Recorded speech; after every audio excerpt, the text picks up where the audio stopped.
کہ اسرائیل ہم پر بم برسا رہا ہے اور دھماکے سے زمین سے لوگ ہواؤں میں اچھل رہے ہیں اور چھوٹے چھوٹے بچوں کی کٹی ہوئی لاشیں ہمارے سامنے آ رہی ہیں، تو مجھے کہنے دیجئے میرے پیارے ساتھی، اللہ ہم سے بہت ناراض ہے، اور اللہ جب ناراض ہوتا ہے تو اس کی ناراضگی بہت ساری شکلوں میں ہمارے سامنے نظر آتی ہے۔ کبھی ظالم بادشاہ آپ کے اوپر مسلط کر دیا جائے گا، کبھی مہنگائی اور اقتصادی پریشانیاں آپ کے اوپر لاد دی جائیں گی، کبھی ایسے حالات آ جائیں گے، سوکھا پڑ جائے گا، قحط سالی آ جائے گی، بارش کے لیے ایک ایک قطرے کے لیے ترسیں گے انسان، اور کبھی ایسے حالات آ جائیں گے، قتل عام ہوگا اور ایک طرف سے پوری پوری بستیوں کو مٹا دیا جائے گا، کاٹ دیا جائے گا۔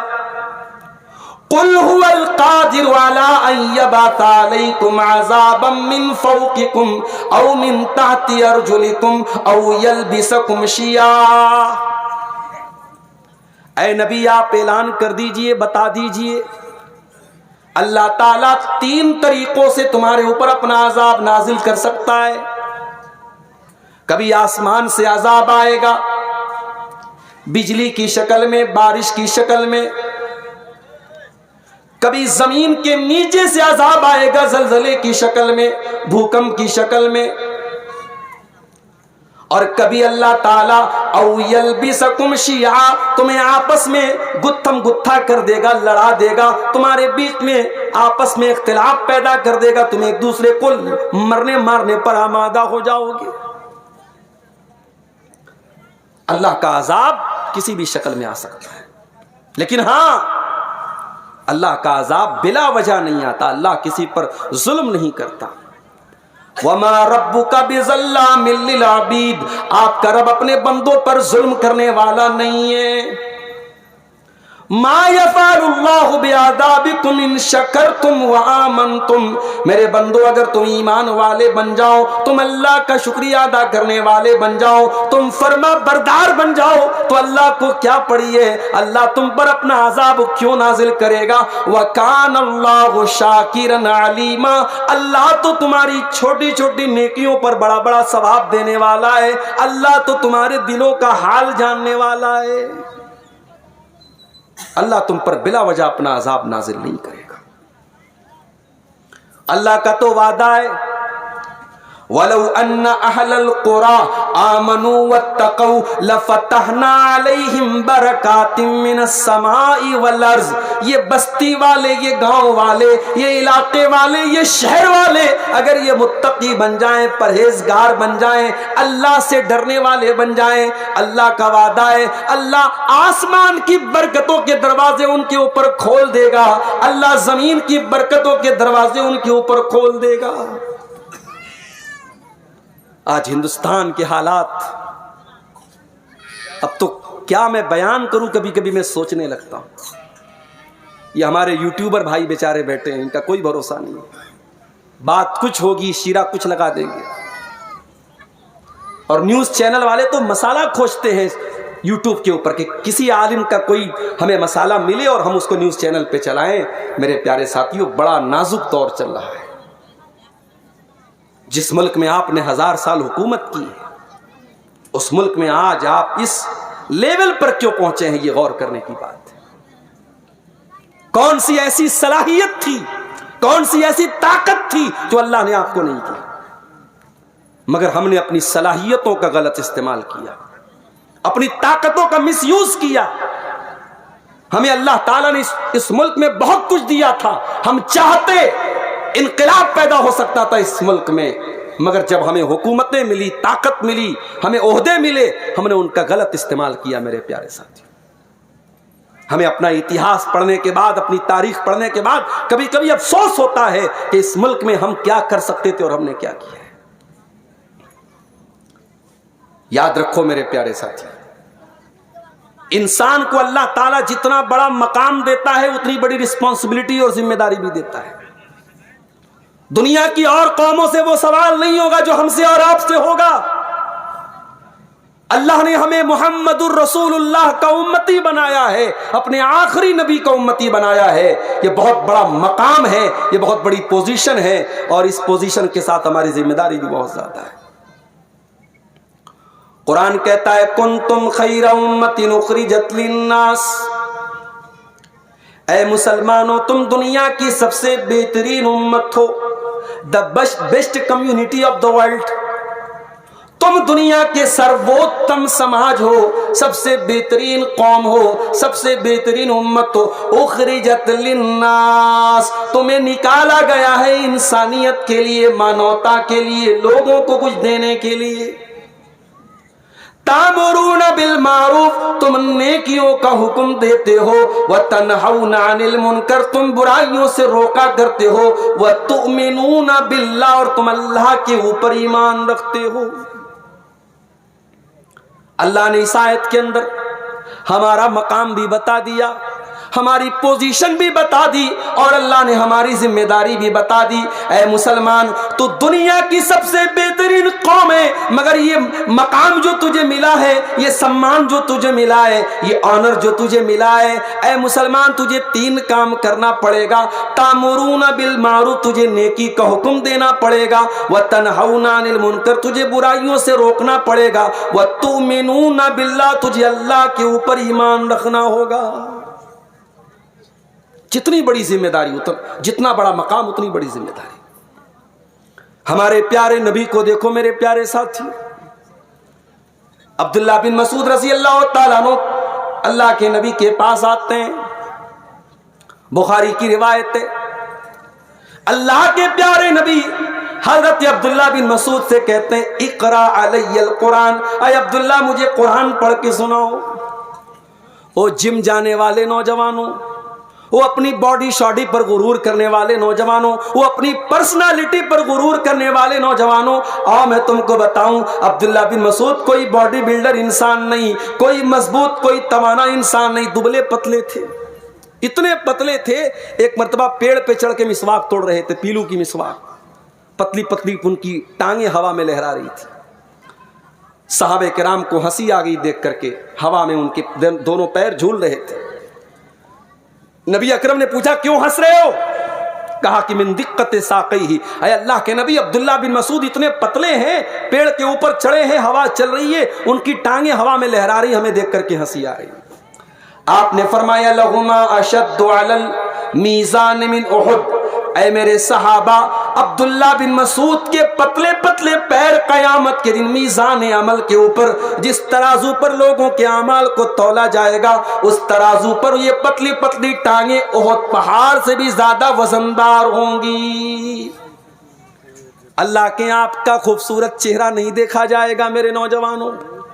او میری پیاری بہنوں، اپنے میک اپ پر محنت کرنے والیوں، اپنے بالوں پر محنت کرنے والیوں، اپنے کپڑوں پر ہزاروں روپے خرچ کرنے والیوں، تمہارے کپڑے، تمہارا ڈریسنگ سینس، تمہارا میک اپ، تمہارا چہرہ، تمہاری خوبصورتی، تمہارے بدن کی جسامت اللہ تعالیٰ کیا معنی نہیں رکھتی؟ تمہارا تقویٰ کیسا ہے، تمہارا دین کیسا ہے، تمہارا عمل کیسا ہے، تمہارا ایمان کیسا، اللہ کیا تو یہ میٹر کرتا ہے. عبداللہ بن مسعود دبلے پتلے انسان ہے. کوئی ہمارے نوجوانوں کے اندر جو ایک بھئی اسمارٹ ہونا چاہیے، بندہ ہینڈسم ہونا چاہیے، وہ سارا کرائٹیریا نہیں ہے، دبلے پتلے. مگر اللہ قرآن پڑھتے تو اتنا پیارا قرآن پڑھتے ہیں. اللہ کے نبی صحابہ سے کہتے ہیں جس کو قرآن بالکل تازہ تازہ سننا ہو، ایسا سننا ہو جیسے قرآن اتر رہا ہے، ویسا قرآن اگر کسی کو سننا ہو تو عبداللہ بن مسعود سے قرآن سن لے. آج کے دور میں بھی اللہ تعالیٰ حفاظت کرے، حرمین کے جو ائمہ ہیں اس میں سے ایک امام کی قرأت آج بھی جب سنو، اب تو وہ ریٹائر ہو گئے، اب امامت نہیں کراتے ہیں، مگر آج بھی یوٹیوب کے اوپر کوئی ویڈیو آ جائے، حرم کی مسجد ہو، خانے کعبہ سامنے ہو، اور شیخ سعود الشریم قرآن پڑھ رہے ہوں، ایسا لگ رہا ہے کہ قرآن ابھی اتر رہا ہے ہمارے سامنے. رونگٹے کھڑے ہو جاتے ہیں، دل پر ڈائریکٹ وہ قرآن اثر کرتا ہے. میرے پیارے ساتھیوں، اچھی آواز میں قرآن پڑھا جائے تو آج بھی اس کے اندر بڑی اپیل ہوتی ہے. نبی اکرم نے فرمایا عبداللہ مجھے قرآن پڑھ کے سناؤ. کہا اللہ کے نبی میں آپ کو قرآن کیسے پڑھ کے سناؤں؟ وَعَلَيْكَ أُنزِلَ، یہ قرآن تو آپ ہی کے اوپر اترا ہے۔ کہا عبداللہ انی احب ان اسمعہ من غیری، آج میں دوسرے کے منہ سے قرآن سننا چاہتا ہوں۔ او مسلمانوں، تمہارے نبی تو قرآن ان کے اوپر اترا تھا، وہ تو صاحب قرآن تھے، وہ تو قرآن کو ہمیشہ پڑھتے رہتے تھے، پڑھاتے رہتے تھے۔ وہ نبی قرآن کو سننے کی خواہش ظاہر کر رہے ہیں۔ اے نوجوان، جا کر کے اپنے یوٹیوب کی ہسٹری جا کر کے چیک کر لینا، اپنے فیس بک کے ویڈیوز کی ہسٹری جا کر کے چیک کر لینا، تو انہیں کتنی مرتبہ قرآن کو سنا ہے۔ جاؤ، کوئی تقریر سننے کی ضرورت نہیں ہے، اپنے گریبانوں میں جھانک لو، اپنے یوٹیوب کی ہسٹری جا کے دیکھ لو، تم نے پچھلے 24 گھنٹے میں کتنی بار اللہ کا قرآن سنا تھا۔ ہمیں قرآن سننے کی فرصت کہاں ہے؟ ہمیں بالی ووڈ کے گانے، فلمی گانے، میوزک، ان سب چیزوں میں مزہ آتا ہے، ہمیں قرآن سننے میں لذت نہیں آتی۔ نبی اکرم عبداللہ بن مسعود سے کہہ رہے ہیں، عبداللہ مجھے قرآن سناؤ، میں سننا چاہتا ہوں دوسرے کے منہ سے۔ عبداللہ بن مسعود کہتے ہیں فقرأت علیہ سورۃ النساء، میں نے اللہ کے نبی کے سامنے سورہ نساء پڑھنا شروع کیا، میں پڑھتا چلا گیا، اللہ کے نبی سنتے چلے گئے۔ جب پڑھتے پڑھتے میں سورہ نساء کی آیت نمبر 41 پر پہنچا، آیت نمبر 41 پر پہنچا، جس میں اللہ نے فرمایا فَكَيْفَ إِذَا جِئْنَا مِن كُلِّ أُمَّةٍ بِشَهِيدٍ وَجِئْنَا بِكَ عَلَىٰ هَٰؤُلَاءِ شَهِيدًا۔ اے میرے نبی، اس وقت آپ کا کیا حال ہوگا جب ہم ہر امت میں سے ایک گواہ لائیں گے، ہر امت میں سے اس کے رسول کو گواہ بنائیں گے، اور اے نبی ہم آپ کو تمام کے تمام نبیوں کے اوپر اور تمام کی تمام امتوں کے اوپر ہم آپ کو گواہ بنائیں گے۔ عبداللہ بن مسعود کہتے ہیں جب میں اس آیت کے اوپر پہنچا، مجھ سے پیارے رسول نے فرمایا اے عبداللہ حسبک الآن، اب بس کر دے، اب رک جا، اب تلاوت روک دے۔ کہتے میں نے نظریں اٹھا کے دیکھا فَإِذَا عَيْنَاهُ تَذْرِفَانِ، جناب محمد رسول اللہ کی آنکھوں سے آنسو بہ رہے تھے، اللہ کے نبی رو رہے تھے۔ وہ جو قیامت کے دن آپ کے کندھے پر جو ذمہ داری ڈالی جائے گی، اس ذمہ داری کا احساس آپ کو تھا، اس لیے اس ذمہ داری کو محسوس کر کے آپ رو رہے تھے۔ نبی تو ذمہ داری کو محسوس کر کے رو رہے ہیں، ہمیں اور آپ کو اپنی ذمہ داری کا احساس کب ہوگا؟ میرے بھائیوں، ہم میں سے ہر شخص کسی نہ کسی چیز کا ذمہ دار ہے۔ بڑا بھائی چھوٹے بھائی کا ذمہ دار ہے، باپ اپنے اولاد کا ذمہ دار ہے، ماں اپنے گھر کی بچیوں کی ذمہ دار ہے، گھر کا مالک گھر کے لوگوں کا ذمہ دار ہے۔ ہمیں اپنی ذمہ داریوں کا احساس کرنا۔ اللہ کے پیارے نبی فرماتے ہیں ما من عبد یسترعیہ اللہ رعیۃ، جس بندے کے اوپر اللہ تعالیٰ کوئی ذمہ داری ڈالتا ہے، ثم یموت یوم یموت، پھر وہ انسان مر جاتا ہے، وہو غاش لرعیتہ، اور اپنی ذمہ داری کو وہ صحیح طریقے سے ادا نہیں کرتا ہے، اپنی ذمہ داری کے ساتھ وہ فراڈ کرتا ہے، اپنی ذمہ داری کے ساتھ وہ دھوکہ کرتا ہے، الا حرم اللہ علیہ الجنہ، ایسے انسان کے اوپر اللہ تعالیٰ جنت کو حرام کر دیتا ہے۔ او لوگو، تم نے باپ بن گئے، اگر باپ ہونے کا تم نے حق ادا نہ کیا، اپنے بچوں سے تم نے سوالات نہ کیے، اپنے بچوں کی تم نے دینی تربیت نہ کی، او میری پیاری ماں، اگر آپ نے اپنی جوان بیٹیوں کو پردے کے بارے میں نہیں روکا، ان کو غلط کاموں سے نہیں روکا، ان کی بے حیائی پر ان کو نہیں ٹوکا، تو کان کھول کر کے سن لو، یہ ذمہ داری آپ کے سر پر بہت بڑی مصیبت بننے والی ہے۔ نبی اکرم فرماتے ہیں جس کو اللہ تعالیٰ کوئی ذمہ داری دے دے اور وہ اپنی ذمہ داری کو ادا نہ کرے تو وہ انسان جنت اس کے اوپر حرام ہو جائے گی۔ میں کبھی کبھی بولتا ہوں ہماری نوجوان لڑکیاں ایسے ہی تو بے پردہ نہیں ہوگی، کہیں نہ کہیں تو ہماری رسی ڈھیلی پڑی ہے، کہیں نہ کہیں تو ہم نے چھوٹ دے کے رکھی ہے، ورنہ آج بھی کیا مجال ہے اگر ماں با حیا ہو، ماں پاک دامن ہو، باپ نیک ہو، بیٹی کی کیا مجال ہے کہ وہ بے حیائی کرے۔ یہ انسٹاگرام پر مسلمان لڑکیوں کا کھلم کھلا بے حیائی کرنا، یہ فیس بک پر ننگے ننگے فوٹوز ڈالنا، یہ یوٹیوب پر چینل بنا بنا کر کے اپنی تصویریں اور ویڈیوز ڈالنا، یہ اس بات کی دلیل ہے ان لڑکیوں کے گھر میں غیرت نہیں ہے، وہ غیرت نام کی جو چیز تھی وہ ہمارے گھروں سے نکل چکی ہے۔ میرے پیارے ساتھ، جب کسی قوم کی غیرت مر جائے تو اس قوم کی لڑکیاں اور عورتیں بے پردہ اور بے حیا ہوتی ہیں، اس میں کوئی حیرت کی بات نہیں ہے۔ اسی لیے اللہ کے پیارے نبی فرماتے ہیں ثلاثۃ لا ينظر اللہ عز وجل الیہم یوم القیامہ، تین لوگ ایسے ہیں جن کی طرف اللہ تعالیٰ قیامت کے دن نہ تو دیکھے گا، ولا یکلمہم، نہ تو ان سے بات کرے گا، ولا یزکیہم، نہ ان کو گناہوں سے پاک و صاف کرے گا۔ اتنے بد نصیب لوگ ہوں گے، اللہ تعالیٰ بات بھی نہیں کرے گا، دیکھے گا بھی نہیں، اللہ تعالیٰ ان کو گناہوں سے پاک اور صاف بھی نہیں کرے گا۔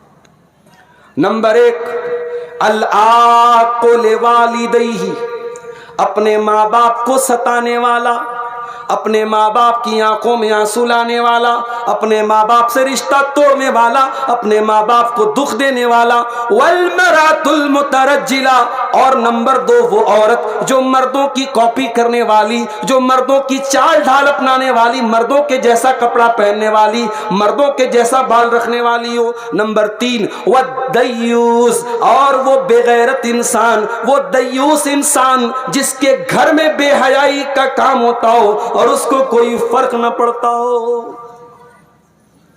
کبھی آپ نے غور کیا عیسیٰ علیہ السلام پیدا ہوئے بغیر باپ کے، ماں کا نام مریم، باپ کوئی نہیں، اللہ نے بغیر باپ کے پیدا کیا۔ اور مریم کون؟ عمران کی بیٹی مریم۔ جب مریم کی ماں پریگننٹ تھی، انہوں نے کہا تھا کہ اے اللہ، میں منت مانتی ہوں، میں نذر مانتی ہوں، میرے پیٹ میں جو بچہ ہے میں تیری راہ میں وقف کر دوں گی۔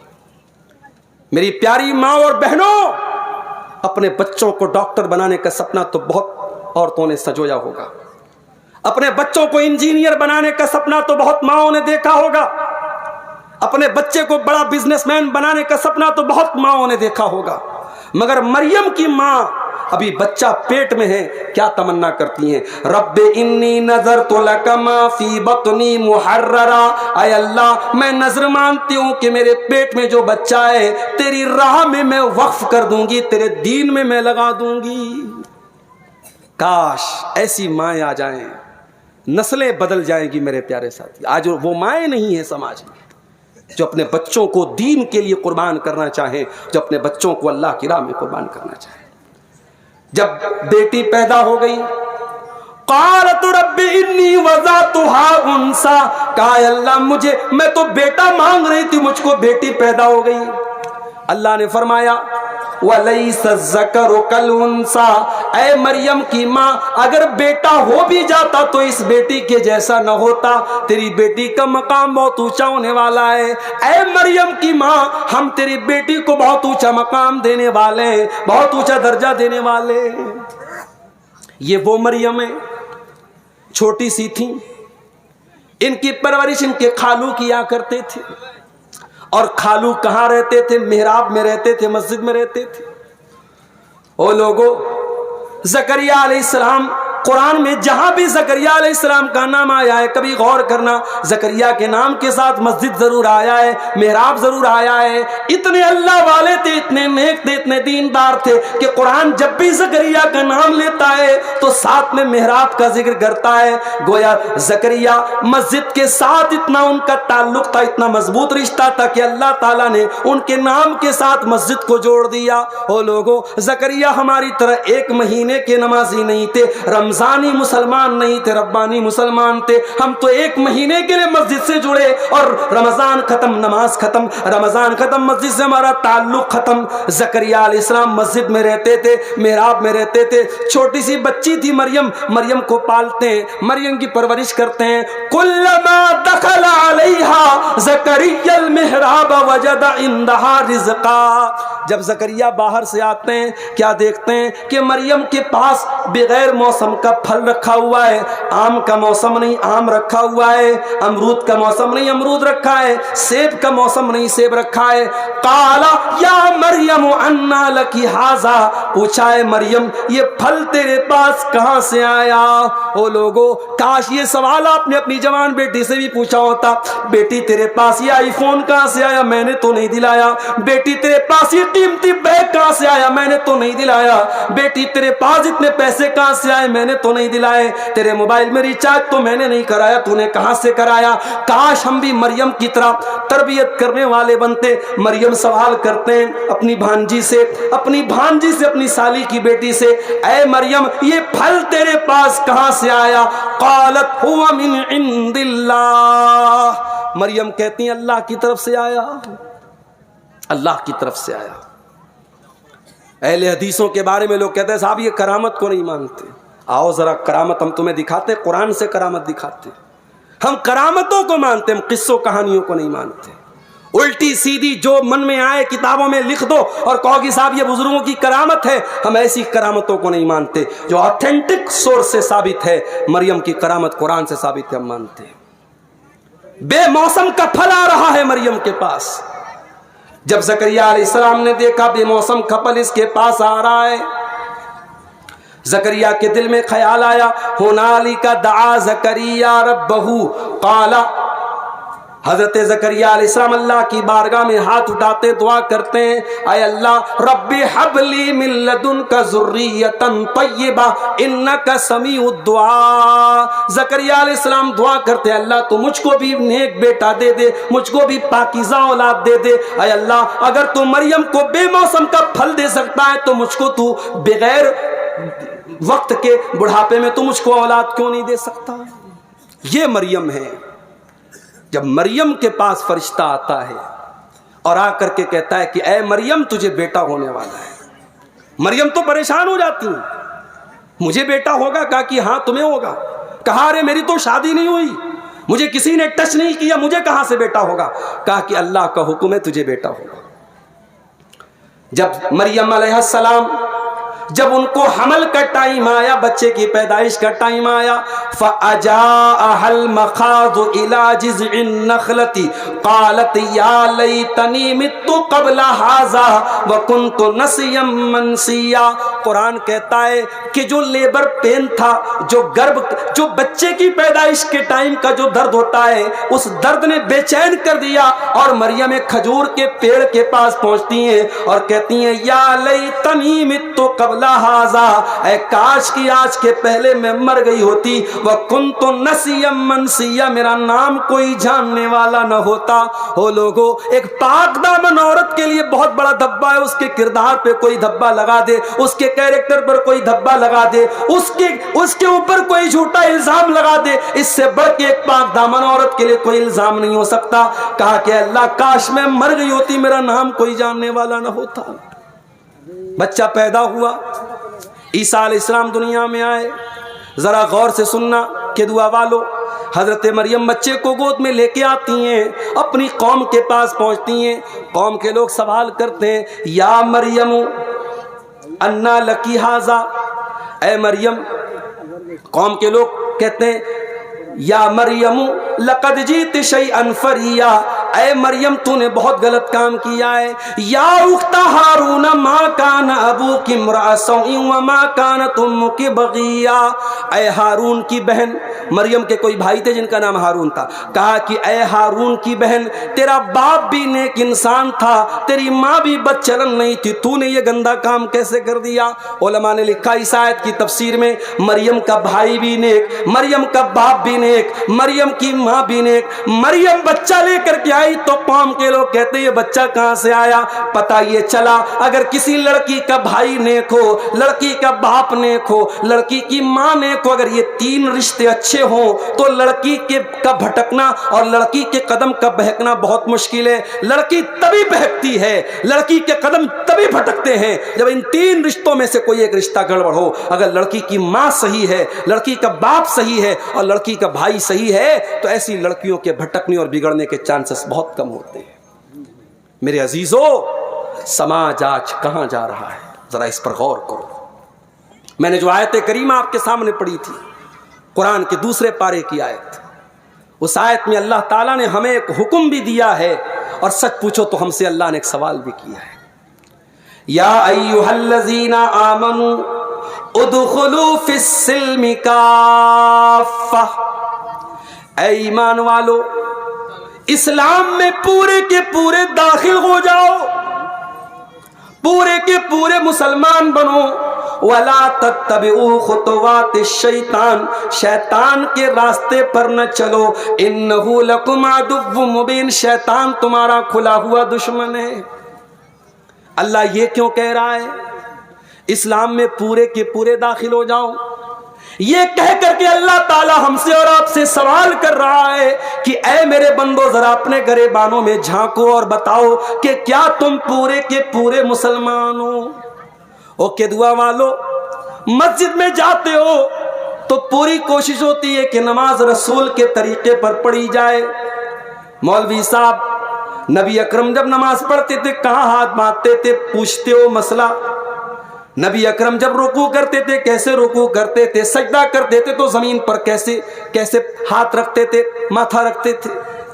ایک ایک طریقہ تم نماز کا پوچھتے ہو، اور نماز پڑھنے کے بعد جب تم مسجد کے باہر آتے ہو، اے مسلمان جب تو شادی کرتا ہے وہاں تو دین کیوں بھول جاتا ہے؟ اے مسلمان جب تو کاروبار کرتا ہے وہاں تو کیوں دین کو بھول جاتا ہے؟ اے مسلمان تیرے اخلاق میں دینداری کہاں ہے؟ تیرے معاملات میں دینداری کہاں ہے؟ تیرے کاروبار میں دینداری کہاں ہے؟ تیرے بچوں کی تربیت میں دینداری کہاں ہے؟ تیری عورت کے اخلاق میں دینداری کہاں ہے؟ اے مسلمان ساری دینداری تیری مسجد کے اندر کیوں ہے؟ ادخلوا فی السلم کافہ اسلام میں پورے کے پورے داخل ہو جاؤ. کل ایک بنارس میں ایک نکاح پڑھانے میں گیا. اب نکاح بڑے لوگ تھے صاحب، مجھ سے کہا مولوی صاحب آئیے نکاح پڑھا دیجیے. ادھر لڑکیاں عورتیں بیٹھی ہیں، بیچ میں پردہ لگا ہے، ادھر مرد حضرات تھے، لڑکا بھی بیٹھا تھا. اب جب نکاح ہونے لگا، لڑکی سے جب اجازت لی جانے لگی تو جو کیمرہ مین وہاں پہ ریکارڈنگ کر رہا تھا وہ گھر والوں سے پوچھ رہا ہے کہ اچھا اندر جا کے میں ویڈیو لے لوں؟ تو گھر والے فٹ سے کہتے ہیں ہاں جاؤ لے لو. کیمرہ مین ایک اجنبی انسان، ایک ان نون پرسن آپ کے گھر کی عورتوں کا ویڈیو بنانے کے لیے آپ سے اجازت مانگ رہا ہے، اور آپ بڑے دیندار بھی ہیں اور آپ فٹ سے اجازت دے دیتے. کہاں چلی گئی ہماری غیرت؟ کہاں چلی گئی ہماری شرم و حیا؟ کیا صرف 5 ٹائم کی نماز پڑھ لینا اور سینے پر ہاتھ باندھ لینا اور رفع الیدین کر لینا کیا یہی ہے نبی کے طریقے پر چلنا؟ نہیں میرے پیارے ساتھیوں، اگر رسول کی اتباع کرتے ہو، اگر قرآن و حدیث پر چلتے ہو تو زندگی کے تمام شعبوں میں مکمل اسلام پر چلنے والے بنو. قرآن ہمیں یہی حکم دے رہا ہے. ادخلوا فی السلم کافہ، اے اسلام، اے مسلمانوں تم اسلام میں پورے کے پورے داخل ہو جاؤ. اپنی من مرضی کے مسلمان نہ بنو. ایسا نہ ہو کہ دین کا جو حصہ تمہیں آسان لگے اس کے اوپر تم عمل کر لو اور دین کا جو حصہ مشکل لگے اس کو چھوڑ دو. اگر ایسا کرتے ہو تو یاد رکھو یہ یہودیوں کا طریقہ ہے. قرآن کہتا ہے افتؤمنون ببعض الکتاب وتکفرون ببعض فما جزاء من يفعل ذلك منكم الا خزي في الحیات الدنیا. اے یہودیو تم اللہ کی کتاب کے ایک حصے پر ایمان رکھتے ہو اور ایک حصے کا انکار کرتے ہو. اے یہودیوں کان کھول کر کے سن لو، اگر ایسا کرو گے تو دنیا میں ذلیل ہو جاؤ گے اور آخرت میں بھی دردناک عذاب ملے گا.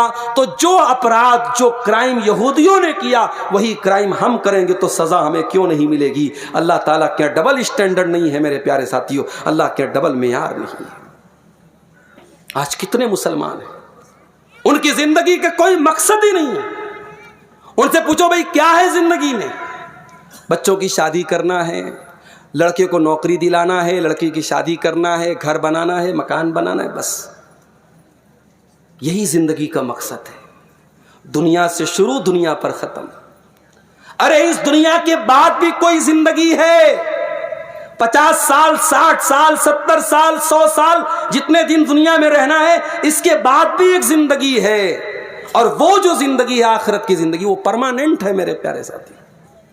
بل تؤثرون الحیات الدنیا والآخرۃ خیر وابقی. میرے بندو تم دنیا کی زندگی کو پراتھمکتا دیتے ہو، تم دنیا کی زندگی کو ترجیح دیتے ہو، جبکہ آخرت کی زندگی زیادہ بہتر اور زیادہ باقی رہنے والی ہے.